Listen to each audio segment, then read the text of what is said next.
stadium nestled in the heart of the Amazon rainforest, and transitioning from an expansive hotel situated in one of the world's least visited nations to an innovative science initiative that unfortunately squandered billions of dollars. In this video, we present to you a compilation of some of the most futile mega projects across the globe. China's abandoned ghost city. China's emergence as a major economic force in the early 2000s brought about a significant real estate surge. Megaprojects flourished across the nation, gracing its major cities with some of the world's most renowned skyscrapers. However, not every endeavor achieved success. China bears the weight of numerous ghost cities projects that incurred billions in costs yet remain largely unoccupied. Vacations. In this video, our focus shifts to China's Hebei province, home to one such venture, the Esquian-Unjin International Project in Shijiazhuang, sprawling across 1,800 acres and dubbed a city within a city. Priced at a hefty $3 billion, the development comprised a substantial high-end residential community with apartments and theme parks, alongside a more compact commercial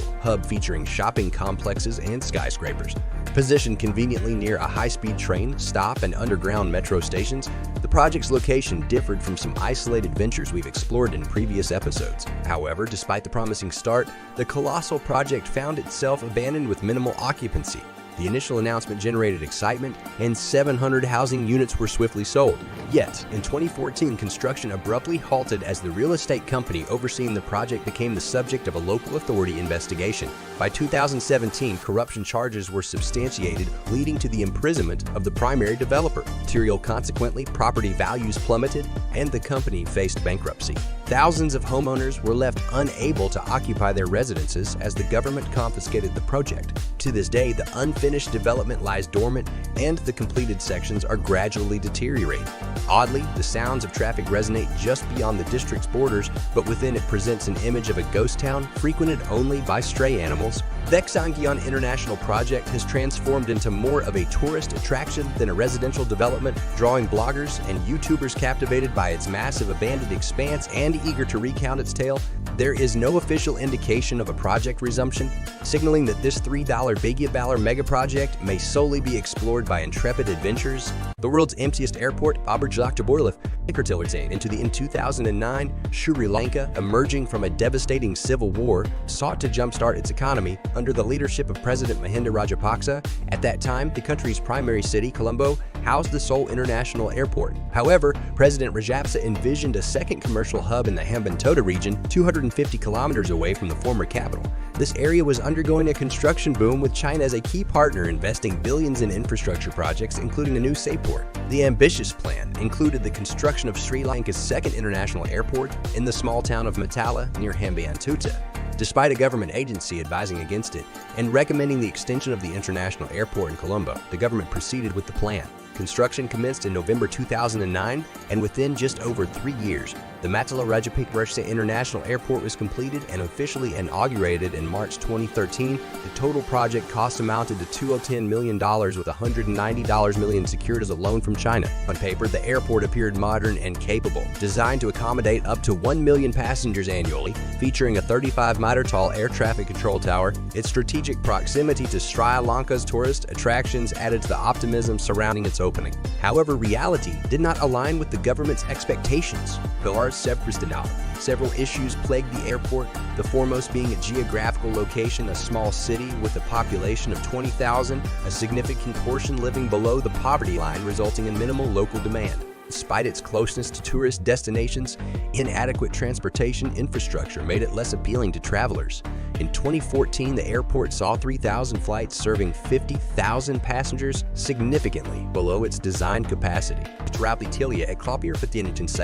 The situation worsened as airlines swiftly canceled operations due to low demand, leading to annual losses of $18 million within a year.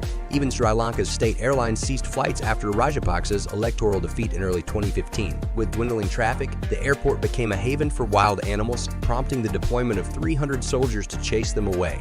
Its expansive grounds were repurposed as a rice storage warehouse to mitigate losses, bypassing Myanmar.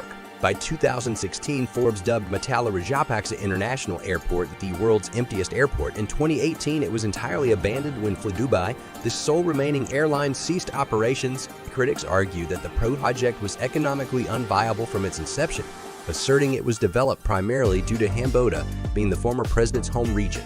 former President Rajapaksa faced accusations of plunging the country deeper into China's debt trap, especially after the failure of his seaport project during the COVID-19 pandemic. The airport briefly saw renewed activity due to demand for return flights, but its long-term future remains uncertain with no clear plan in place.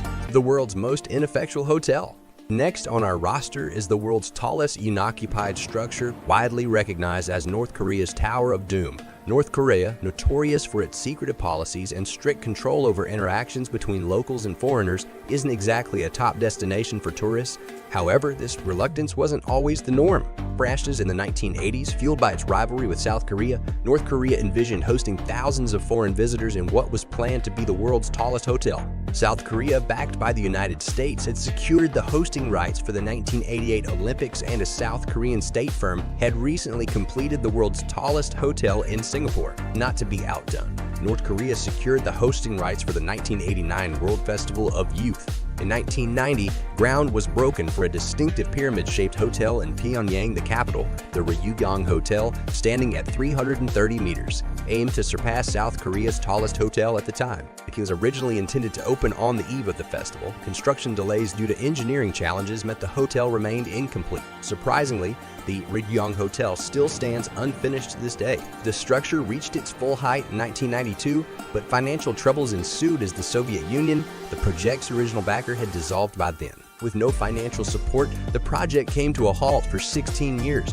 The Ryugyong Hotel stood as a hollowed-out concrete structure without windows or internal construction beyond the outer walls. Here in 2008, an Egyptian company took over the project, and by 2012, they invested $180 to install a glass facade and lids on the building's exterior. However, North Korea's shifting political landscape led to renewed problems, and once again, the building was abandoned. The estimated cost for completing the Ryugyong Hotel stands at over $2 billion, approximately 5% of North Korea's total GDP. No official information on the project's progress is available, and given North Korea's financial constraints, a resumption of the project seems highly unlikely.